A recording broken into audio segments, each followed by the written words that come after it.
What's up, geeks and gamers? My name is Draymond, and welcome to Thorium Gaming. Back with another Wednesday one-off, and this week we're hanging out with Chaplain Grimaldus and Fallen Legend. So, how's it going, Chaplain? Pretty good. And what's up, Legend? Nothing much. Alright, so we're going to be sitting back, playing a little bit of Terraria, running around, having some fun. You guys know how it works out most of the time. Usually with me dying horribly and Chaplain sitting there poking fun at me. Yeah, usually that's how it goes. I'm usually the savior of the day.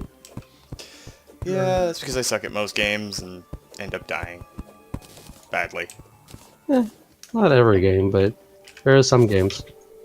Like our adventures with Blood and Bacon. That was always fun. I was thinking more of like genre types. Sorry to cut you off there. That's all good, man. Remember, these videos are less about what we're doing and more about sitting back and having fun with the community and everything. So, we're just going to be doing all that sort of stuff. I'm probably going to dig down, try and find myself some metal to make some armor this time. Last few times we've done Terraria on this world, I have sat back and watched myself get obliterated because I don't wear armor. But I did find a strange plant right off the bat, so that's a good sign, I guess? Could be. Just check the rule book first. Yeah, true enough. So, Chaplain, when we were just starting off, you mentioned that you found out something weird about the doors and the grappling hooks? Oh yeah, if you want to meet me up top, I know it probably looks like I'm lagging on your screen. That's assuming that I can actually get back up top. I already jumped down the mine shaft, and we know me delving deep into the earth. I'm like the dwarves, only not as talented. Or agile. Or as short. Well, it depends on how you define short, because I definitely could be in some cases. Just trying to build myself a ramp to get up, because I jumped down a hole. Oh, so when you grappling hook onto a closed door and then just open it, it launches you? Mm-hmm. I have a feeling eventually we're going to start up a, like, ramp contest. Bunch of doors all streamed in a row and go all Tribe's Vengeance on it. We'll see how well that goes if we can actually time it correctly. Well, you never know. You guys might be able to pull it off. I will just end up splattering my face into a door. I found some tin ore. Nice. Well, go ahead and grab it. We'll see if we can all get ourselves into some decent armor. Probably just jump up to the surface and go use the axe and get some wood. How do I drop it? Just hold on to it. Well, I want to give it to Gurn. Yeah, that's all good, buddy. We kind of work as a team and at the same time try to murder one another in horribly foul ways. You mean Dave tries half the time? I'm glad it's only half the time with the amount of pain and suffering that he puts us through. I mean, I make up for the other quarters of the time with my widow mines. You just had to bring up those widow mines. Hey, you were saying of times that you brought pain and misery. And I was thinking those are the perfect times that I've granted pain and misery. True enough. Speaking of the widow mines, though, how are you liking Han and Horner in StarCraft right now? They're pretty good. Still trying to level them up max. I just haven't been able to play a lot lately for StarCraft 2.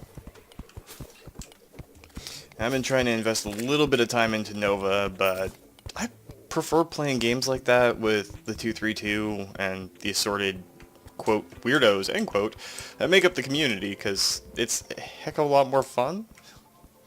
I don't know if that's the right way to describe it, but that's what I'm going with, because I got nothing else. It works. I have been sitting down with a lot of Total War Warhammer 2 lately, though. A couple members of the community have been getting involved in it, having a grand old time. I decided to sit down and do a playthrough of the High Elves on the Mortal Empires campaign, where I fight every single battle, no matter how inconsequential. So I've probably got about 9 or 10 hours invested into the campaign, and I'm only on turn like 35, 36 or something like that. Oh, jeez. And oddly enough, I have found a unique little bit of, I don't know if it's trivia or if it's just one of the weird situations that comes up. The races that came in Total War Warhammer 2 the Lizardmen, Skaven, the High Elves, and the Druchii, they're all at a slight disadvantage when it comes to legendary lords in the Mortal Empires campaign. Why is that? Well, off the bat, in the Mortal Empires campaign, usually aside from the DLC lords, of course, you get an option of 2 to 5 different legendary lords that you can play with. Hmm. So if you say playing as the dwarves, you have the option of the Slayer King, the Grey Dwarf, or Thorgrim Grudgebearer as your starting legendary lord. I don't know exactly what you have to do to get Thorgrim, because whenever I play the dwarves, I play the High King, because, well, he's the High King. But to get Grumbindal, the White Dwarf, and the Slayer King, all you have to do is, in the case of the Slayer King, you have to get Carrick Kadrin, the Slayer Keep, and to get Grumbindal, you have to build the Shrine to Grimnir.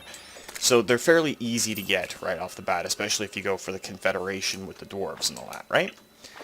But with the High Elves and all the other races from the second game, the only way to get the second, or in some cases multiple legendary lords, is to confederate the other race. So, Interesting. at that point, like, if you're playing as Tyrion, you cannot get Teclis, who is, in and of himself, probably the coolest mage in the entire game. Which makes sense because he's the coolest mage in the tabletop game, too. But it's really, really hard to get him, because for some reason in this playthrough, he does not want to confederate with me. No matter how many times I stomp down the undead on the Vampire Coast, and no matter how badly I destroyed the Skaven of Clan Pestilence, he just doesn't want to. He's being stubborn, and it's not fair. That makes it more fun, right? To a point, I guess. The only thing that bugs me is I like setting my legendary lords and their skills personally, and when you confederate with a legendary lord who's been active in another campaign, because they always start off with a legendary lord, they end up having a bunch of skills that I wouldn't necessarily choose. So, maybe it's just me being a little bit whiny. But, yeah, it works, right? Exactly. But it's just strong eggnog. Well, it is the season. Much to my chagrin. Not for like another couple days here. Well, I'm in Canada, so the snow's already here. I mean, when is it not there? It's usually there year-round, isn't it? Yeah, we only get 2 weeks of sunshine, and here come the stereotypes. That's kind of suck. It's not for real. You realize that, right? Well, every stereotype holds a grain of truth, and Legend, just make sure you remember that you've got a push to talk on, because you're a little quiet there for a sec. But every stereotype holds a grain of truth. I mean, I'm a walking example of such a thing. Canadian who plays hockey. Yeah, that's unusual. I mean, Canadian who gets his anger out playing hockey, probably. Another one. Maybe. Hockey's just good times all around. Except for when you bruise or break yourself, in which case it's a bit of a painful time all around. But it is what it is, right? Mm-hmm. I remember the fun stories you were telling us about the hockey adventures from the other night. A bunch of the guys that I used to hang out with. I miss a lot of them. Hockey was so much fun when I was a kid. And for all you gamers out there, if you're considering getting into it, do so. It's a lot of fun. And if you don't know how to skate, well, if you're Canadian, fix that, because you're letting go of our stereotype. I thought you were trying to get rid of the stereotype, not promote it. Every stereotype holds a grain of truth. So, I'm not so much trying to get rid of it as just, make people understand it a little bit better.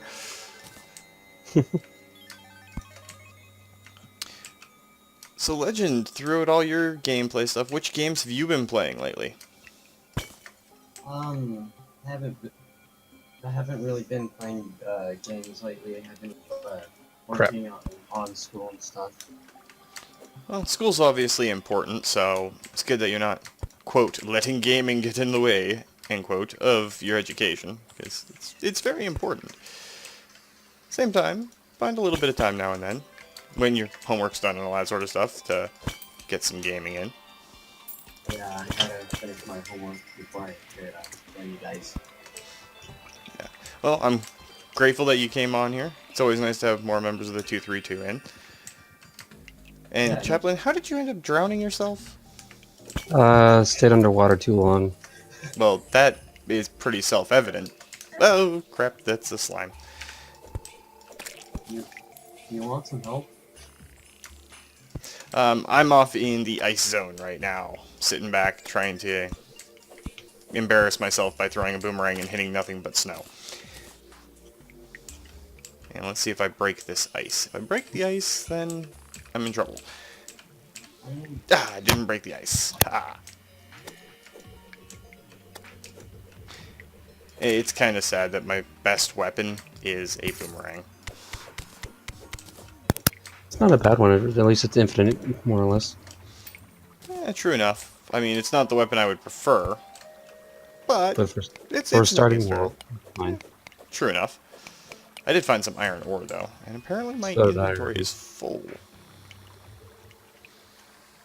I have no idea what we were doing the last time we were playing through this, so I'm kind of making it up as I go along. I think Dave tried to kill you a couple times, and that's all I remember.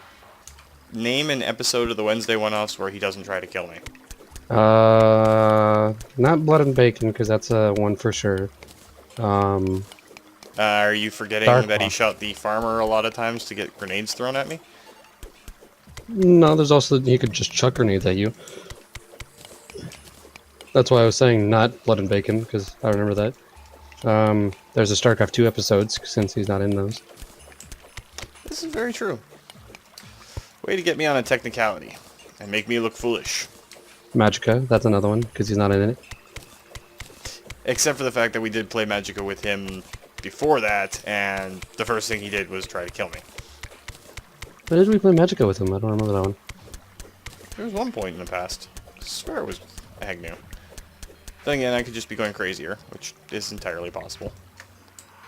Most likely. So Nick, has anything new popped up on your radar? Because you're usually the one that gets the inspiration, I should say, inspiring. Wow, I can talk real good. Like, for our Wednesday videos, you usually come up with what we do. So, anything new that's hit your radar that's looked interesting at least? Off the top of my head, no. As far as I know, though, the whole net neutrality, if I can actually speak, because apparently I can't speak either, that's a big deal. The net neutrality with the United States, what is it, Federal Commission Committee? Federal Communications Commission? There we go, not the Commission, that'd be just stupid. Yes, that one. Yeah, it's definitely important. The whole concept of net neutrality is actually very important. Easily. It prevents from your ISP or internet service provider from going, hey, you want this package? It's going to be $10 a month for this package. Compared to what they're doing now, where it's, oh, you get $50 a month for all of these included into one, compared to, oh, you have to pay $10 for every single item that you want. Well, even still, there's more to it than that. The ISPs, under the regulations they're trying to get put through, would be able to determine which websites you could go to, which ones get advertising, which ones get slowed down. So, think about it like this. If you had, say, a certain subscription for your internet and you were a business, the ISP could say, okay, well, either you buy into our really, really special high-priced premium package, or all of a sudden you don't get the traffic. Or when they go to your site, the bandwidth of the site just slows right down. Oh, easily. It's like if they have a favored party or third-party source, they can promote the third-party source if the net neutrality goes away. Net neutrality is incredibly important, especially for gamers and everything out there. However, on the same sort of note, the loot box controversy took another little bit of a turn. That's a fun one. I remember that one. I think Belgium recently declared that they were investigating into it to be considered a Star Wars themed casino for Battlefront 2. That's what they said, and even in the video where they were investigating it, the guy said, and I quote, "It's a trap." So, I don't know if that was intentional on their part, or if that was just a happy coincidence, but it worked out. I do believe firmly that loot boxes in general are gambling, and this is a guy who played a bunch of Mass Effect 3. It depends. Honestly, it depends on the game, what they have available for it. For example, Infinite Warfare, Call of Duty Infinite Warfare, they have loot boxes. I know this because I've just maybe spent, let's say, 150 hours into the zombies mode, quite a long time, and about a week's worth in the multiplayer. And I've had this for, I think, at least a year and a half or so now. Their loot box system that they have is you can earn the keys to open them in-game, which is fun because of the fact that, okay, you can earn them from in-game, you don't have to buy them. Yes, they have a payment option for them, but it doesn't mean, oh, you're forced to spend money. You can get the same items from someone that spends $100 on buying loot boxes just by spending, like, for example, double XP weekend or double points weekend or whatever. You can get the same items almost. I agree with that to a point where I kind of draw the line, and where it becomes more of a poignant issue for me is when there are gameplay perks attached to it. For example, if it's just cosmetic stuff, I don't care.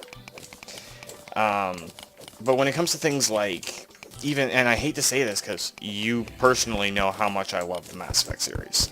Maybe not so much Andromeda because it took away all the characters that we loved anyway. But when it came to Mass Effect 3, you and I invested a ton of hours into that game. Mass Effect 3 abused the loot box system as well. You could only get certain classes out of those loot boxes, and it was an incredible grind to get the loot boxes in-game via their in-game currency, as opposed to just spending real money on it. And it's when those gameplay perks come into play that it really does become gambling, in my opinion. Certain games, yes, are less egregious of this, but then you have other games, and I hate to call out specifics here, but it's poignant because most people in my position agree on this. Again, that's anecdotal, so take that for what you will. But look at Shadow of War, where there becomes a point in the actual game itself where you literally hit a brick wall, and you need these powerful companions, these orcs and trolls that you can get through the gameplay, to actually complete the main story. You can either spend 40 plus hours grinding it, or you can buy a bunch of loot boxes. And in my opinion, that is entirely wrong. Oh, easily. I'm not super happy about that situation of it. But with, like, the multiplayer aspect, I know there's sometimes it's like Overwatch, for example, is a good one because they don't have pay to win. It's more of it's only cosmetics, like the skins for the characters, stickers, and decals, and voice lines and whatever. It's not like, oh, you get this super cool gun that Call of Duty does with variants and stuff, where it's like, oh, you get a 25 kill streak, you get a nuke. That's pretty game changing. I can agree with that to a point. I mean, there has to be limitations on it. Again, I say specifically, if it is cosmetic and only cosmetic, I have no problems with it. None at all. I would like to point out a couple of games that are good on their freemium content, if you want to call it that. Guild Wars 2 does an exceptional job of it. Yes, everything, like, you pay for the game outright, but there's no subscription fee, and it's an MMO. So the way they work around it is you can buy extra bank tabs, you can buy a whole bunch of cosmetic skins and stuff, but nothing adds any gameplay stats to you. All they end up doing is, you know, making you look cool. But they have no actual impact on the gameplay whatsoever. Yeah, of course. You increase your mana with the Fallen Stars. I know, like, Infinite Warfare, for example, the whole, I think they call it a Armageddon variant or whatever, with the 25 kill streaks. Not every single person's going to be able to get a 25 kill streak. Sometimes it's pure luck, sometimes it's skill that's required, or a mix of the both. I know my highest that I've gotten is, I want to say, 22 kill streak. And that's pretty good for getting up there. And no, like, the average way of doing it is just camping, corner camping, waiting. I was moving around. Um, I do like Infinite Warfare over the Call of Duty loot box system, because Call of Duty, the Black Ops 3 had thousands of different skins that you could have gotten from the loot box system for it. And you're not going to get every single skin. It's going to take you till the death of the game to try to get every single skin. But in Infinite Warfare, I have the majority of the skins already. And it's only been a week's worth of gameplay. Well, true enough. And I mean, certain games are less egregious, and given that you're passionate about Infinite Warfare, I am fairly certain that I can trust your opinion on it and take your word for that, because I don't play first-person shooters. Anyone who's seen me do it knows that I'm terrible. But you also have games like Payday, where there was not supposed to be any microtransactions in, and they dumped it in. Payday went wrong along the lines after I think this. I was fine with a couple of DLCs where it added more story and then like characters and weapons, whatever. Like it was a story attachment, fine. But like the actual micro stuff, that's where it kind of took a wrong turn. Yeah. There are good examples and bad examples in it. I don't want to tar microtransactions in general with the same broad brush, because let's face it, not everything is the same. And certain DLC, when it comes down to things, is worth the money you invest. Like, if you take, say, Borderlands 2, you had things like Tiny Tina's Assault on Dragon's Keep. That was worth every single penny I paid for it. And Easily. I would gladly pay for it again. Granted, I also have kind of a little bit of a crush on Ashley Birch, because she's weird in an awesome sort of way. But that's not here nor there. But the fact is, you got a bunch of hours of gameplay out of it. It was incredibly challenging, and nothing was kept from you because you wouldn't pay more money. It comes to the point where they almost ransom the content that should be part of the game anyway, in little chunks to you. That's one of the aspects I don't like. The other one is, when they're advertising this sort of stuff, and I agree with Belgium here that Battlefront 2 is essentially a Star Wars themed casino, just the way they have their microtransactions and their loot boxes set up. It's just wrong. It's bad. It's an insult to the intellectual property. It's horrendous, all things told. So I'm in agreement with Belgium on that. And really, it cuts out a bunch of stuff. The only way to level up your characters is through these loot boxes. The only way to do pretty much anything in the multiplayer aspect of the game is through these loot boxes. So Yeah. EA is kind of open Pandora's box, though Shadow of War should have done that already, and there's a greedy little troll merchant or orc merchant going, thank the Dark Lord it wasn't me that got caught. I know with Battlefront 2, I actually had played the open beta when they launched it, and I didn't have fun with it. Compared to like the newest Battlefront 1, which was okay, it wasn't like the funnest game. But it definitely had its fun moments here and there with like the hero versus hero mode. That was fun. But with like Battlefront 2, it's like, oh, you need this card to level up this character this amount. It's like, okay, that's not fun. Where it's like Call of Duty, for example, it's purely based on your skill. Like you can get to like the max prestige fast if you're good. Or you can just play for fun if you're good. But like with that, it's like in order to have any sort of fun or just sort of like competition, you have to get those cards, which doesn't help anything. True enough. So, Legend, you've been a little bit on the quiet side in this entire thing. Do you have any input into this whole loot box thing, or? Well, it's like I'm not really a kind of like I don't really play loot box games like besides Infinite Warfare. Like I don't like Assassin's Creed. I like that game, but they don't really have loot box stuff. It's like you do kills, and that's how you get your money.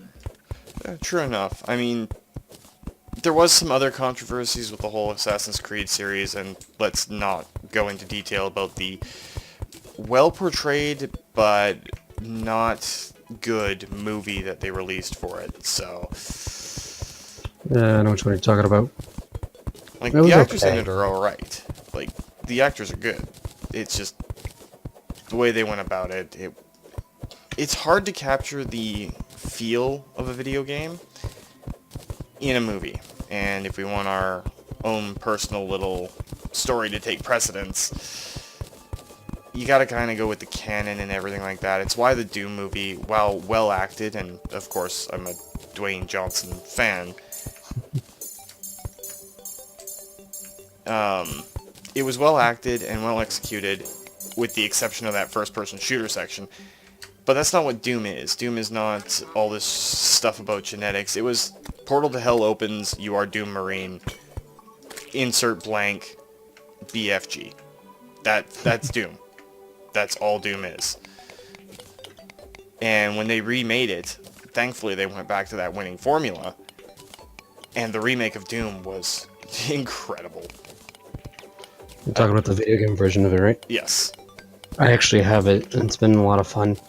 Oh, back to the whole, you have a chainsaw, there's a bunch of enemies.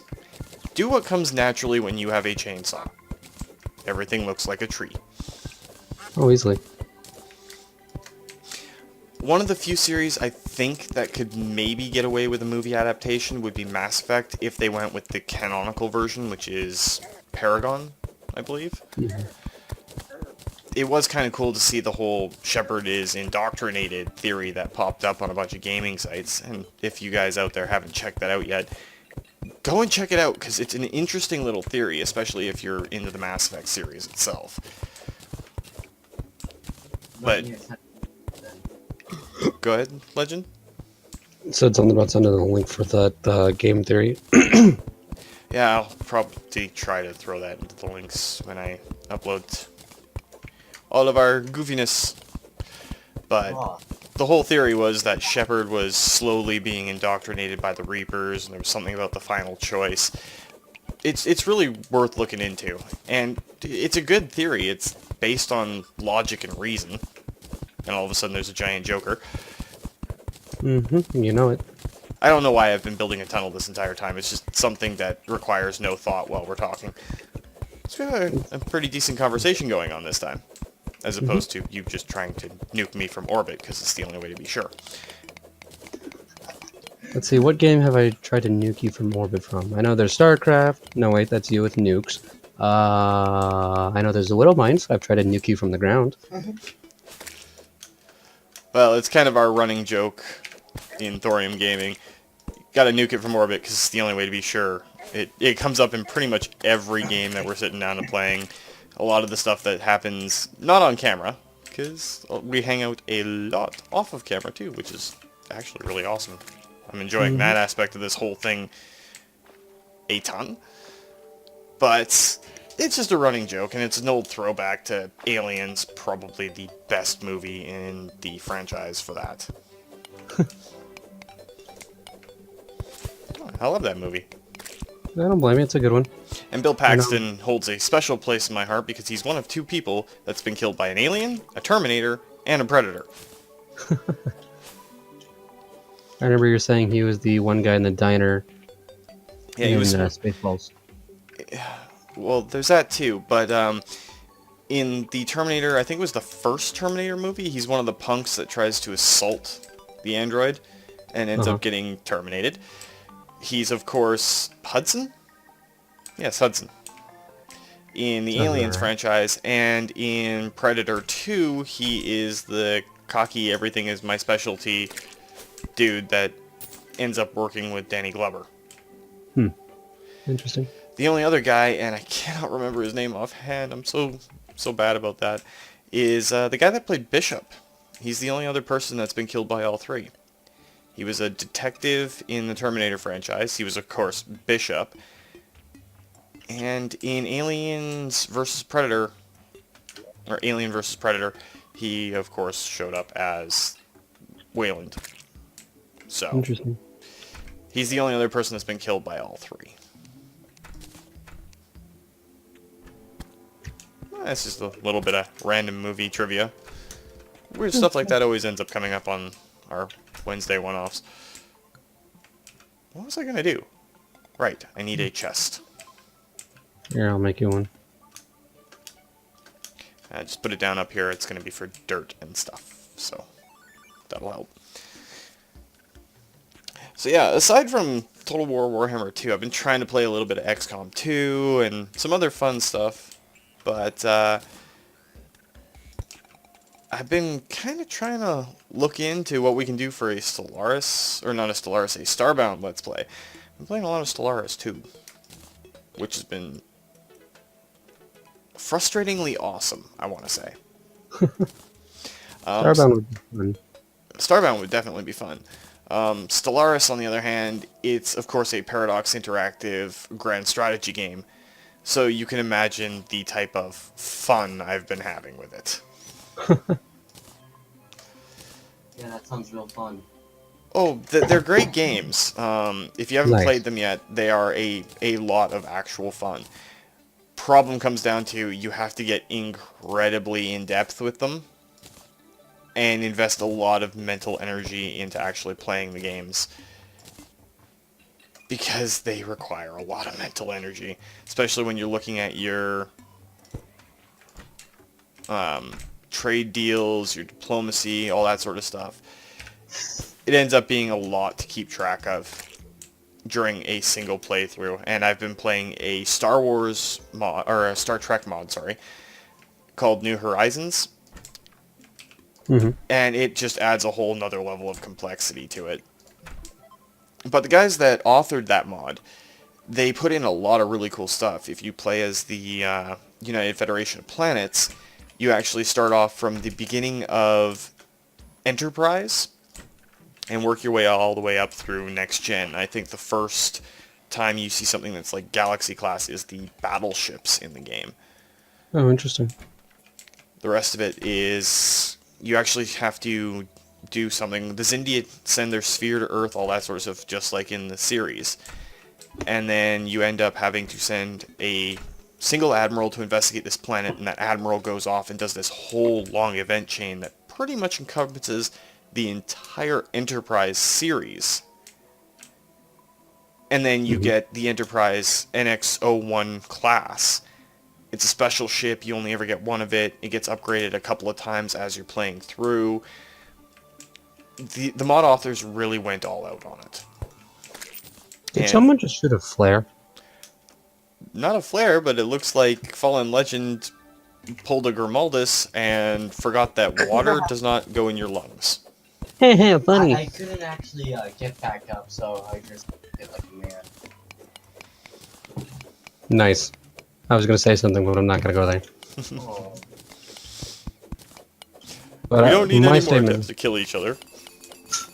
We'll kill each other later. But you were saying, Chaplain? There's a flare right above the Right. the pathway down to the underground area that we have going on. I may have accidentally hit shift and clicked to mine some dirt. I Gotcha. admit nothing. Like always. Yeah, pretty much. Except for Agnew's not here for me to blame this time. And right now you're currently disassembling a rail track, aren't you? Nope, I'm actually building one. Oh, you're Thanks for building one. All I can hear is the ding ding ding ding ding ding ding ding. Is that annoying? I hope it's annoying. Figures. Chaplain, one of the most useful people to have around to help me out with pretty much everything that I've been doing on the channel, is also the guy that tries to drive me up the wall and make the voices in my head win. Oh, easily. Yeah, it's a very fun coping mechanism, I guess. True enough. But lately I've been really excited for the release trailers and stuff that's coming out for Deadpool 2. I am too. I assume last week we talked about the Bob Ross one that they posted? Yeah, the whole painter, and it was just great. It was funny, it was witty. I was skeptical about Ryan Reynolds to begin with, and Why?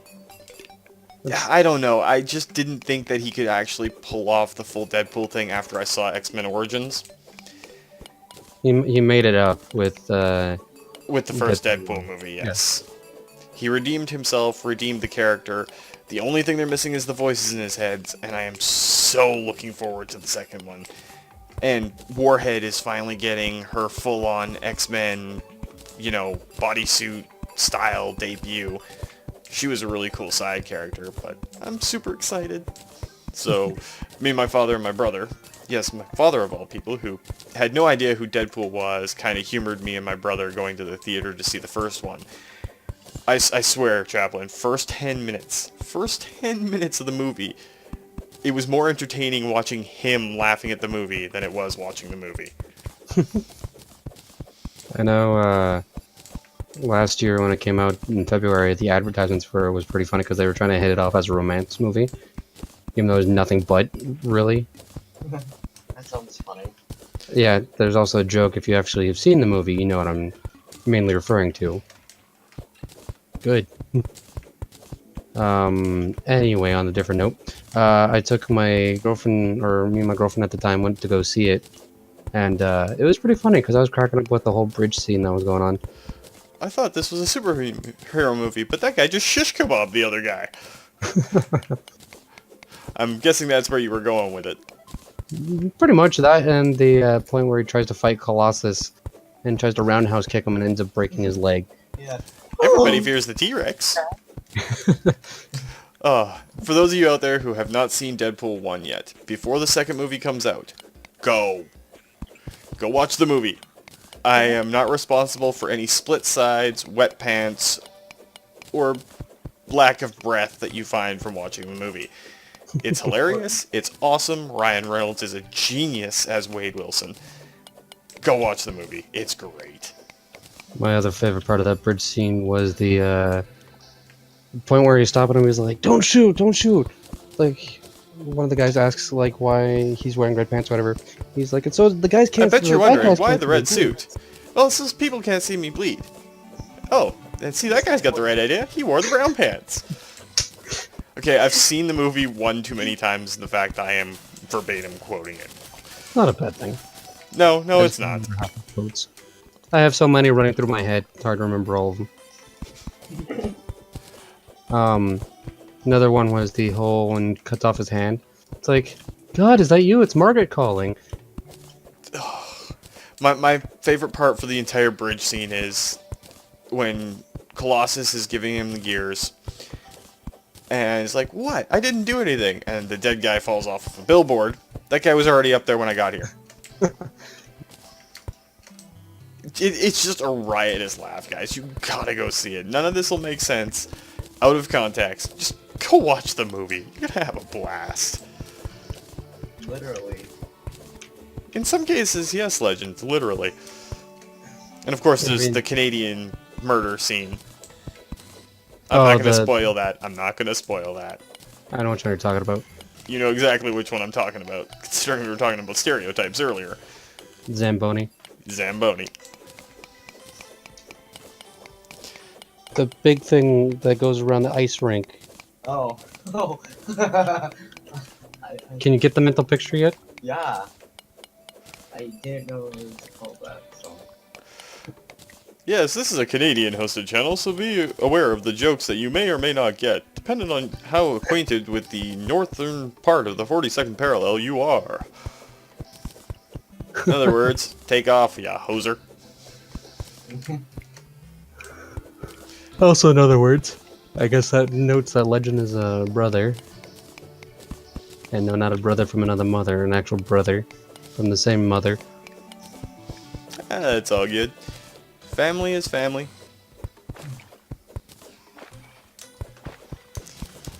So aside from the excitement over Deadpool, because I'm super excited, like I'm fangirl style excited over this. I figured as much. What if I break something that's connected to something? Will the something... If you're trying to break the track, it will not fall down. Aw. Hopes and dreams ruined? Yeah. Good. Much love. Which is how it usually works with gamers. If I do this, will it completely destroy his plans? No? Well, I'm not going to do it then. I was thinking it would have been like Minecraft or Physics-based. yeah. Unfortunately, Terraria is a little bit more doomy. That's how I'm going to go with things now. Doom was Doom, and Doom was unapologetic.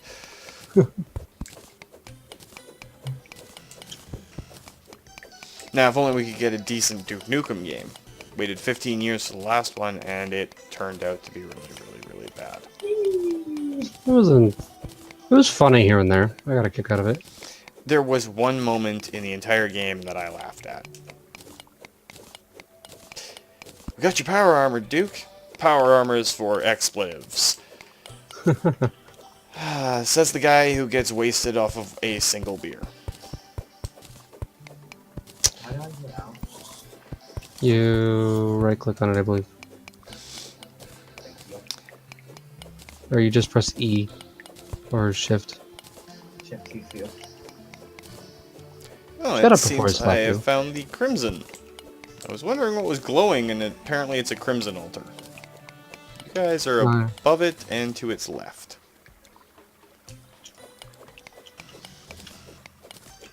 Yes, come to I wonder- beautiful Thorium Horizons, where there's a bunch of stuff that's going to eat you.